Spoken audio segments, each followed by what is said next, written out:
with Marvin Hagler, the shaven-haired, undisputed middleweight champion of the world, who I must say, if he stared like that at the lift with me, I'd be a bit scared. But to share a ring with him in the 20-foot area here where you really can't hide is a problem. The referee is just making sure the judges are in position. Octavio Meyran from Mexico, whom we've seen in Britain. And the crowd really wild before the first bell. This in Boston is virtually the hometown of the middleweight champion of the world in his first defence against Fulgencio Obelmejias, who mercifully is cut short to Fully Obel from Venezuela and top ranked because he's unbeaten. The last time that I saw Obel was in Italy on the same bill as Kevin Finnegan and Salvamini, but it was such a mismatch there, I really couldn't judge him. He defeated Freddie Johnson from Miami, and before that was in Montreal in 1976 in the Olympic Games when he lost in the first series to a Cuban, but there was no disgrace in that. Good stylist, Obel, and very tall, and could conceivably give Hagler problems in the opening rounds, but really this fellow's so confident after defeating Alan Minter in 3 rounds at Wembley last September. The fight that we'll never forget, both the troubles in the ring and regrettably afterwards. But what a good fighter he is, the southpaw from Brockton, Massachusetts, the hometown of the late Rocky Marciano.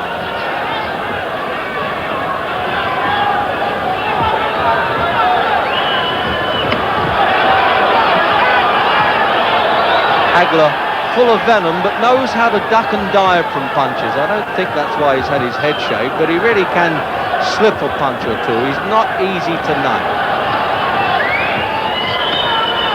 Alan Minter's manager, Doug Bidwell from Crawley, is in Boston to see this fight because he's angling to try and get a rematch for Minter.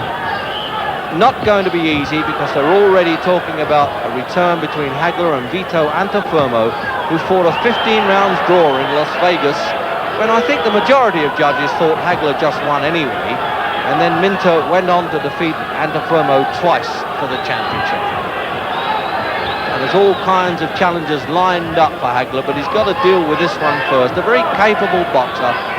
We want to see what he's like really away from home in the hotbed of Boston. And I say hotbed, but outside it's below freezing. And he's had to wrap himself up the whole time here because he's just not used to the atmosphere. And I should imagine just facing Hagler is enough to send a cold shiver through the body.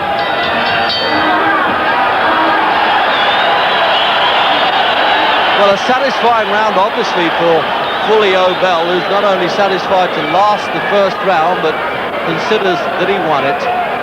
But there's a long way to go. Scheduled, of course, 4:15 minutes. They're both 28. Obel was 28 on New Year's Day.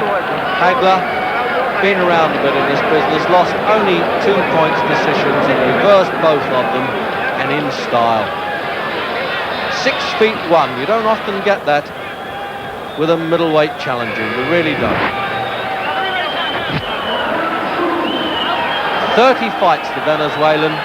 Inside the distance, 28. And I remember him well now as I watch him as an amateur. I ignored him really in Italy because it was no credit, that match, either to himself or the boxing commissions, to let that one go. It was a ridiculously one-sided match. But he's giving Hagler a fair start here. Seems to have shed the pre-fight nerves.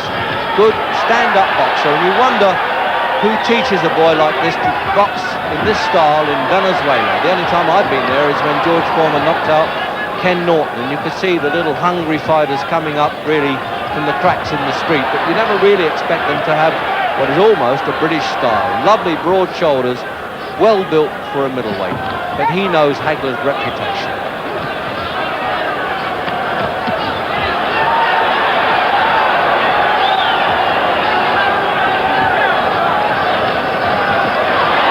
Marvin Hagler, 52 fights, 148, drawn 2, and reversed the decisions in those drawn fights, and now he wants to get on to fight Antuofermo again for the championship.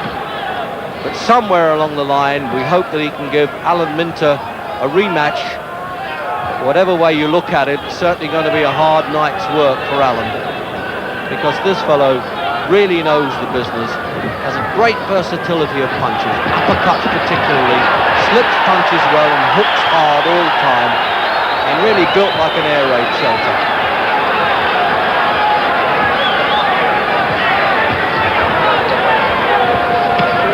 I think the worry for the Venezuelan has never been above the 10 rounds limit, and having to stay 15 is going to be a problem with this tough guy from Massachusetts. And I say tough guy, when he did some inter-round summaries for World of Sport in South Africa, he couldn't have been more polite. And in replay then, in that second round, a big miss there, almost knocked over by the wind of that missed punch, isn't he, Hagler, by Obel. But he's boxed away from home a lot, fully Obel. He's been in Mexico a couple of times and he's won 2 fights in Italy. But to do it in Boston with this fellow is a different game.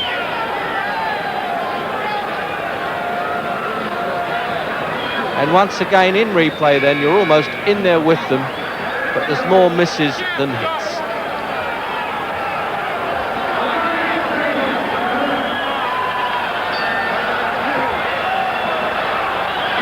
Into round 3, and I think he rather sought the sanctuary of the ropes there, fully Obel, trying to use the height with the left jab. Must be a difficult man to fight at 6'1". Really so well proportioned. He must have hollow legs to come in at 11 stone 6 pounds.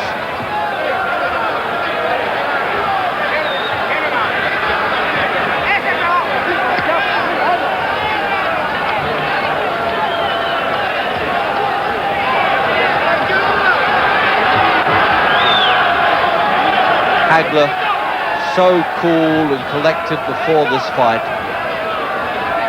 Really wants to reign as champion for a long time. Took a long time to get there at 28. Some of them have retired at that age in this game, but Hagler had to plod his way hard through all the divisions.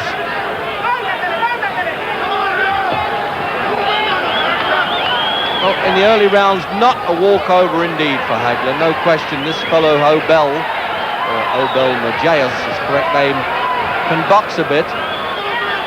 And I would imagine that the referee here from Mexico has seen him in action, because he works all the time in Mexico when not appointed by the World Boxing Council, although this fight, of course, is for both championships.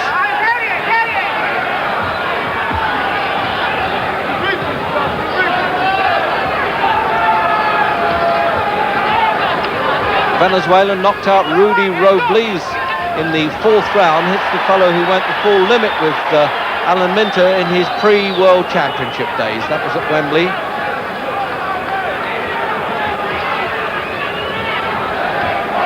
All kinds of challenges lining up for Hagler now, so he's got to make this one count.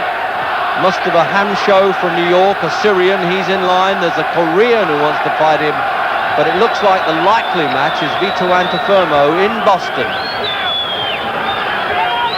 Antuofermo had facial repairs, plastic surgery around the eyes, so that he can be fit to fight this fellow after losing to Minter at Wembley.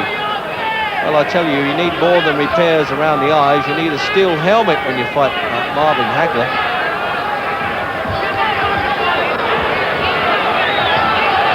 Two wins over Kevin Finnegan, Marvin Hagler, both on cut decisions here in Boston. He didn't have Finnegan down, which is great credit really to Kevin. Good boxer anyway, as we all know, but Hagler couldn't get him down, but he really did cut him up, as he did with Alan Minter at Wembley. So it's a searching start then for the champion in his first defence.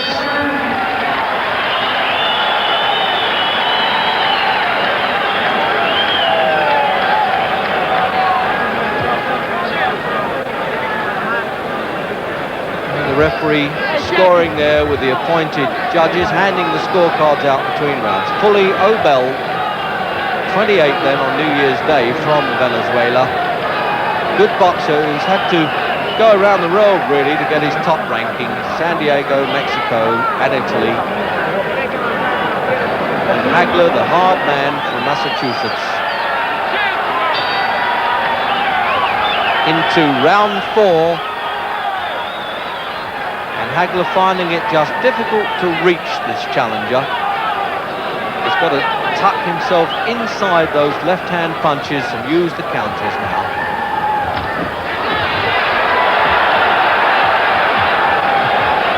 The thing with Hagler, he absorbed such a good punch. That's what championship fighting is all about. You have the ability, you have to have the heart and the durability to go with it.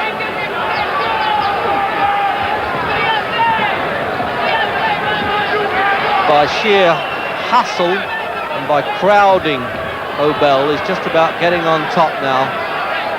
Hagler, he finds now that the left hands are not hurting, and more or less afford to ignore them. They all hurt, really, but if you're in shape, they don't count so much. And I think these fellows are just slightly better in shape than I am.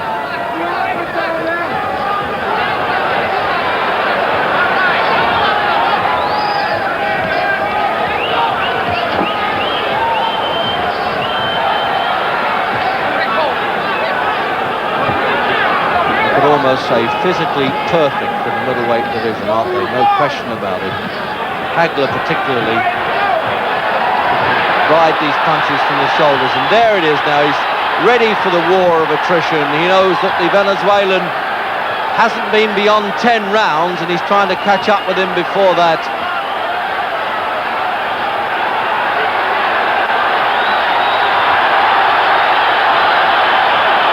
And Marvin Hagler turning it on just as they thought he would, the Bostonians cheering the house down.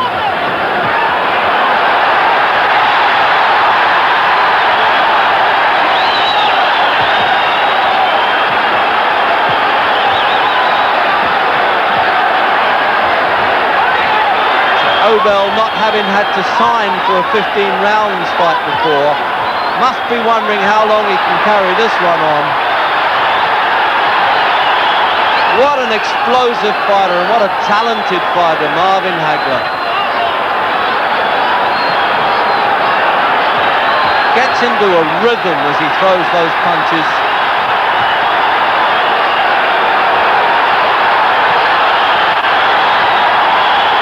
As if he isn't fearsome enough, shaving the head to be able to slip inside the other fellow's gloves makes it even tougher.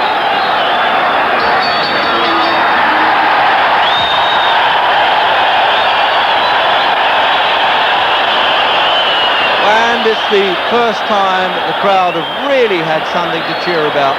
Hagler's taken stock of this fellow, and in replay you can see the perfect punches coming over there. All those short hooks that really count. Just look at that. He's now got inside, made up for the advantage in reach. Working a bit on the body to make sure the head's going to fall.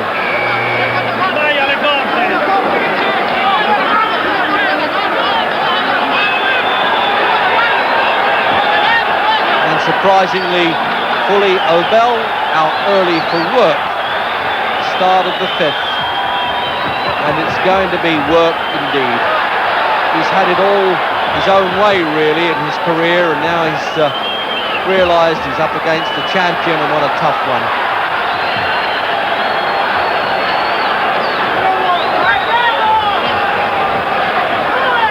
And I suppose in some respects, looking back, Alan Minter may have just undersold Marvin Hagler a little bit, having shaken him so well at Wembley at the start, rushed in a little bit reckless, and I'm afraid Hagler was waiting for him and cut Allen up.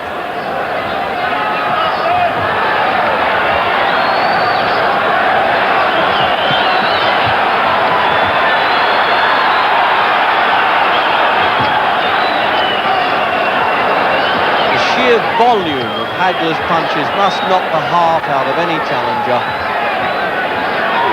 Notice how he even did the crisscross defense there, covered himself up as he wanted to move into close quarters, because he knows that the Venezuelan needs length. He can't punch close, he needs width.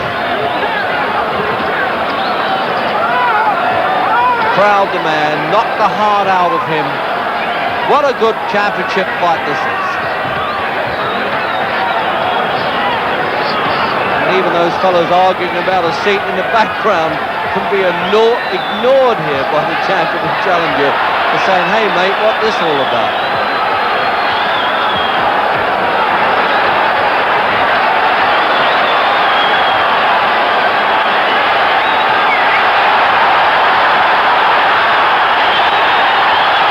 Punching with the speed of a couple of flyweights with a middleweight build, 11 stone, 6 pounds, looking, well, really like cut-down heavyweights, aren't they?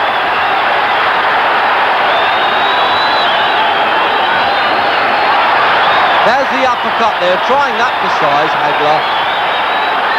But full marks to Fully Obel, plenty of guts, not found wanting at all.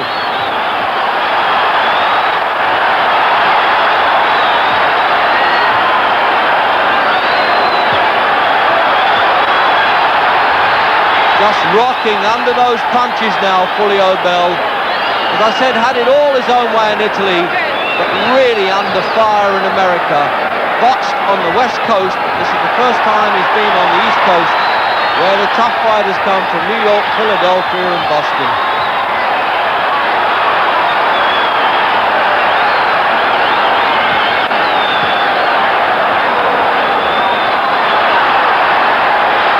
Hagler never claimed to be a single punch expert, but he really wears the man down, no question about that.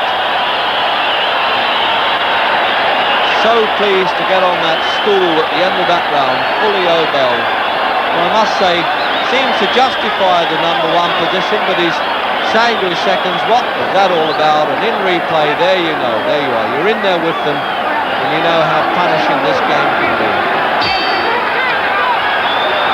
So into round 6, and Hagler now getting on top, wearing the challenger down.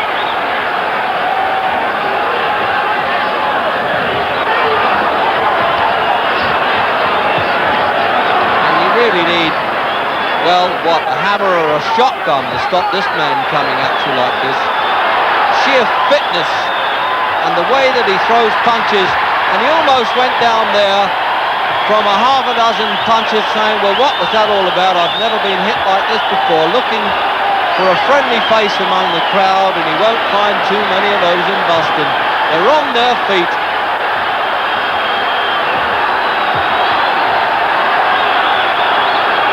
Well, they keep telling me the fights are not what they used to be, but I don't remember middleweights who threw more punches of this at the peak of their career. This is almost like an old-fashioned Henry Armstrong grown into the middleweight limit. Really windmill style coming from Hagler now. He knows he's got the man on the hook. Taken away the advantage of Fully Obel's reach.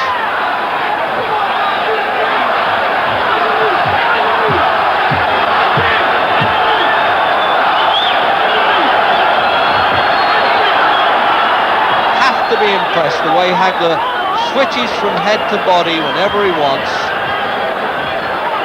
prepared to miss occasionally because he knows he's going to get home when it counts. There it is.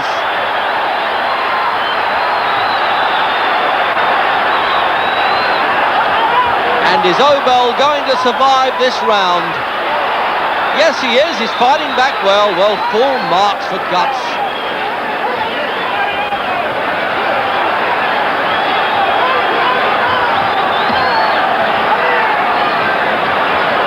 Can afford to put those punches together, Hagler, without all his power in them.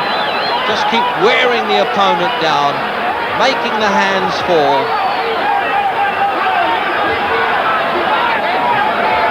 Well, I mean, how do you really get in there and try and feint to a freight train when he's coming at you like this? You really can't jab and move. He catches up with you.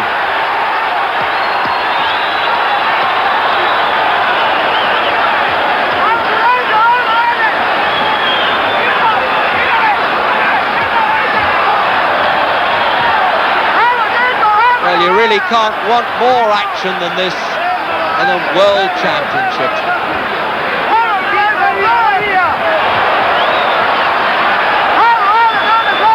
Well, I'm surprised that Obel hasn't tried to use the ring, get away from here, because once he's trapped on his ropes, that's the lot. And he really walks to a neutral corner there, totally bemused. And the seconds are not exactly helping him to sit down. They should have had him on the stool before that. And Hagler saying, well, it's only a question of time, with the Petronelli brothers in the corner, who worked with him, of course, at Wembley, reviving Obel. I'm surprised at that, because they're not allowed to use those ammonia capsules. And in replay, get an idea of the rhythm of Marvin Hagler's punches. You'd think he weighed 8 stone, not 11 and a half. He doesn't mind missing this time. Even the wind of the missing of those punches is liable to knock Obel over. And yes, just a glancing punch on the chin was enough. So the Mexican referee, Mayran, checking that Obel understands what it's all about at the start of round 7.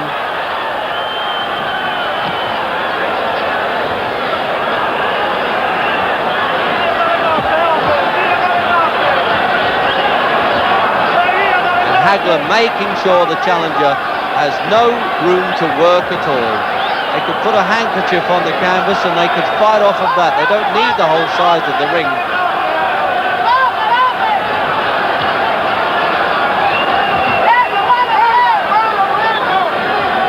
Well, there's no question about it. Minter does have his problems, doesn't he? If he does get a return with this fellow, he's got to stand and box and move, and that's so much easier said than done.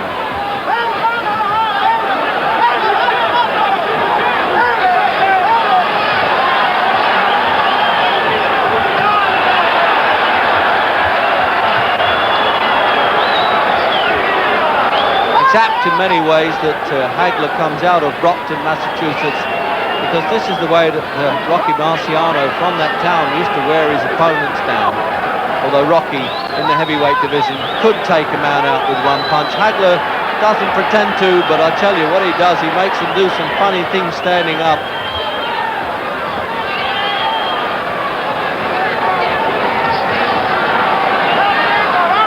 And Fully Obel really losing control now, has no chance at all of keeping this man off. Good puncher, has knocked out quite a lot of useful contenders on the way up. But now floundering in the 7th.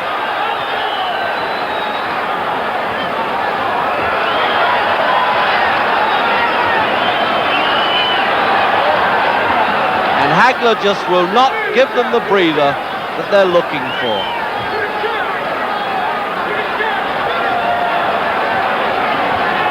So Obel then won 28 of his 30 fights inside the distance, and now a knockout really is his only chance of winning, and that looks 100 to 1 against.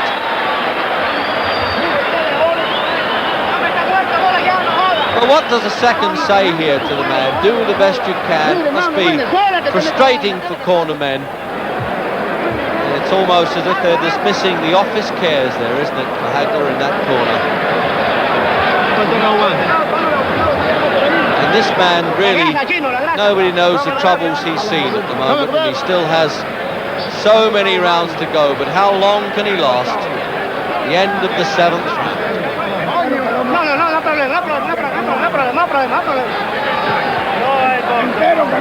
Carrying that swab stick in his mouth there is not going to help Obel, because he isn't cut. The second doesn't have to do that.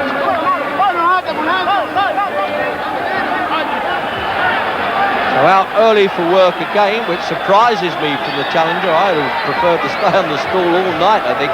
Round 8, and Marvin Hagler then, the undisputed middleweight champion of the world, in full swing. And probably not only thinking about trying to stop this fellow, but wondering who he's got to fight next. And it's all over, surely. The right hand on the chin, the legs have gone, and the referee, Octavio Moran from Mexico, says that's enough. And quite rightly, what a good decision by the referee not to allow him to take too much punishment. And the man they call Marvelous Marvin, with an L missing by Al Spelling, retains the WBC and the WBA championship with the green belt. And if you joined us during that fight, watching it with me was the former world champion, Alan Minter. Alan, you've got one of those green belts too, haven't you? Yeah, I've got it, yeah. I thought they were going to take it away from me, so I hid it under my bed and made out I lost it, but I've still got it indoors. And you got it after winning it, not after the first defence? I got it for winning it, and I still kept it for making the defence. Right. Now, let's get your first impressions of that fight, first of all. Yeah. Well, I thought it was a fabulous fight by Marvin Hagler. He looked unbeatable watching him there against Fully Obel, but what you've got to understand, Obel lacks experience. The man's a big banger. He knocks opponents out early, but when he's made the fight 3 minutes of each round, then it finds him out. And, you know, I mean, he was going fabulous until the 4th round, then he started having a fight, and it was well, just in a matter fact, of time. let's look back to that 4th round now, because that's when things started to go wrong for the challenger, wasn't it? Yeah. Well, from the 1st round to this 4th round, Obel was boxing him, keeping out of the way, moving around the ring.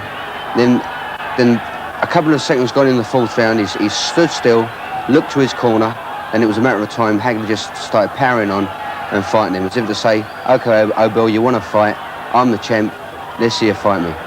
And then it was all downhill from then on. He'd stayed off, he'd boxed for those first 2 rounds, did exactly the right thing. Yeah, in fact, Obel did what I did against Hagler. He stood and had a fight with him in which you played right into his hands. I think by moving, the only way to beat Marvin Hagler, now I've watched this film a couple of times and I've watched my fight with Hagler, is to be 100% fit and box him and keep boxing him. Don't get involved at all. Or be like an Antifermo, where you're small, you're low down, you're bobbing and weaving, and the man can't get you. In fact, those words were almost mirrored by Sugar Ray Leonard, because after the fight he said no one is going to knock out Hagler. Yeah. They're going to have to beat him on points over 15 rounds for that title. Yeah, well, I think if you catch a man on the chin, no matter who he is, you knock him out. If you remember when I fought Hagler at Wembley, I was cut in the 1st round, I had a bad cut in the 2nd round. The man was going great guns. Then all of a sudden I caught him with a left hook in the 2nd round and he went. The man's legs wobbled and I thought, that's it, I've got him. And I've called him in, come on son, come on, take my title. And he'd come in. It was too soon in the fight. I think if I would have caught him with the same punch in the 8th, 9th or 10th round, I think I would have done him. But, so where do you think, I mean, yes, well, you made the big mistake come in, but where do you think he is vulnerable? What are his great vulnerabilities? I think honestly stamina. Because you see him throw a lot of punches there, but what you've got to understand is that when the champion's catching you with a lot of punches and not being hit himself, he must feel $1 million, mustn't he? He must think, oh, the man can't hurt me or I'll go, you know. But I think if you hit the champion and you hurt him, and this is what you've got to do, you've got to hurt the man, then he starts running out of stamina. But better that you do that towards the end of a fight, obviously. Of course, I mean, the first 5 or 6, maybe 7 rounds, run, box, you know, behind the jab, don't get involved whatsoever. As he starts tiring, then you can take over. You told me before that he said after he'd fought Antifermo, it was a draw, of course, he didn't win that fight, that he had to go and learn again. Is that the way you feel now? Well, after the Antifermo fight, he said, I thought I won it, but now I've got to go back to school. Well, I lost to Hagler, and I've gone back to school. I've gone back to school to find out where I went wrong. I know where I went wrong, but to put things straight. I said it before the fight, and linking into it, that you'd blamed a lapse in judgment for your defeat in that fight, not during the fight itself in those early rounds, but also before it. You regret those comments, for example, that you made saying that you were not going to lose the title to a black? Sure, you know, it's just something I said which I never meant anyway. But anyway, when I see the Hagler and Antifermo fight, you know, I'm in the dressing room and I'm loosening up and I thought, well, he couldn't beat Antifermo and I destroyed Antifermo. And I was feeling so strong and $1 million at that particular time. I honestly thought and believed that Hagler could not beat me. And I thought, well, about 3-4 rounds I would destroy him, but he destroyed me. So concentration has to be retained right the way through. Absolutely. You know, what it boils down to is underestimating your opponent, which you should never do in boxing, no matter who they are, no matter if it's the easiest fight in the world. And that's what I'd done to Marvin Hagler. I thought the guy could never beat me, and he'd done it. I'd say that you relish the return, Alan. I'm sure you do. Sure, you know, I need a return with the man because it happened so quick. It took me 17 years to be the champ, and then I lost it in 2.5 rounds. And, you know, I was absolutely choked, and all my fans were choked. But I've got a lot to prove, and I think the man owes me another shot. Are you convinced that you can beat him, or you just want to give a better performance? No, don't get me wrong. Honestly, if I didn't think I could... See, after losing to Marvin Hagler, people in the public have been fantastic to me. It's no good me fighting the man again and losing, because then I would be dropped out by everyone, I think. I honestly believe, well, I'm always fit, but the right tactical battle against Marvin Hagler, sure. Honestly, I think I can link. When are you going to fight him? Do you yet know? Well, there's talk of him fighting a Korean shortly, in the next couple of months. Then he wants to return with Antifermo. That's May, if Antifermo's fit. Antifermo's just had plastic surgery on his eyes, and it's still a little bit raw. So maybe if Antifermo can't make it, they might want to go with me. So. But in any case, you should be able to fight it by September, they say. Yeah, please God. What are you going to do in the meantime? Well, I'm looking for another fight before. You know, I've had a nice 4 or 5 month rest, and I think another shot. You know, I've had some offers from America. What about offers in this country? And well, we're seeing the big promoters of Wembley and Simpson. No, I mean, not even thought about him. All I'm interested in is a nice, tough warm-up fight, and then the big one again. We look forward to the warm-up fight. We look forward to the big one more than ever. Alan, thank you very much indeed for joining us. Thank you, Dickie. Lovely.